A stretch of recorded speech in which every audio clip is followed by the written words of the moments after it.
So I need to start changing up my marketing strategies. I've exhausted my organic market. Should I move to ads? That question is from Lenny R.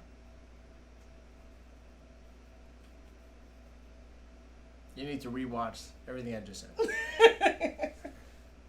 If you first of all, you can't exhaust organic. There's no such thing. Yep. Let's talk about that. But people actually think that they can exhaust the organic marketplace. Yeah, a lot of people actually think that. I've exhausted my organic list. Well, if by organic you mean like your friends and family, yeah, sure, okay. But organic is arguably much easier than paid, than ads. Ads is good for like stacking on a new layer of leads without more time investment. Mm-hmm. But it requires skill instead of time and money. Good point. But organic is much more in your hands. You can control it. Like I can choose today to book calls if I wanted to. Right? With ads, you can't really do that. You can write a good ad, right? But it's still a gamble. Like you're putting it up, and then you're like, what happens? Yeah. You gotta wait. It could be rejected or not by Facebook. Maybe the ad has to be split tested. There's so many things, but a good post. If you have an organic following, you can get sales on demand. Right? That's really the truth. Even the greatest marketers you see, they promote having an organic following, building a tribe, because everything else is uncertain except your own list that you know people that follow you. So I would say stop thinking you've exhausted organic and more so stretch your mind, expand your mind for how organic should be done.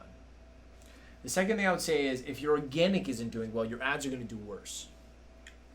That's true. It's just this. Unless you have an expert. Like I have some people in my program that I'm like, they really don't have the time to do organic. And I'm like, okay, no problem. But like they'll pay a premium price and I come in and I write those ads with them off the bat.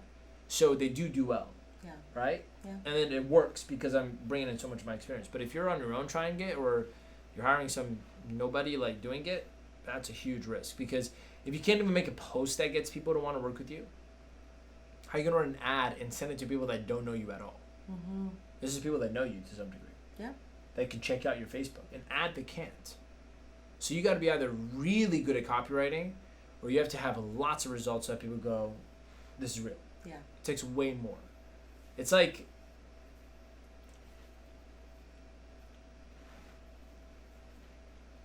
you're saying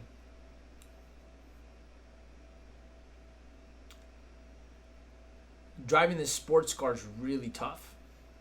It's I'm not getting like, enough traction, or it's really hard. I can't handle the speed. Yeah. So I'm going to go try to fly a plane. That's literally the difference. Equivalently the difference. Advertising is like trying to fly a plane. There's so many moving things that are happening. You have to learn a lot. Does it get you further than a car? Yeah. Yeah. Yeah, and you can go places a car can't go. Yeah, that's what advertising does.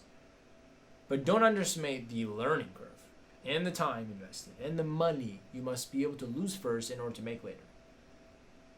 But if you can't get on a car or a bike and just get to where you want to go, or at least make the best use of that first, you'll make way less use of the plane.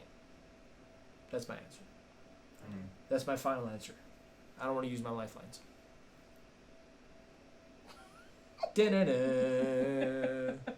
Welcome back to Who Wants to Be... Okay, go ahead. Love it. Regis Philbin. Was it Philbin? Philbin? Yeah, Regis Philbin, yeah. Love that guy, man. Okay, great answer.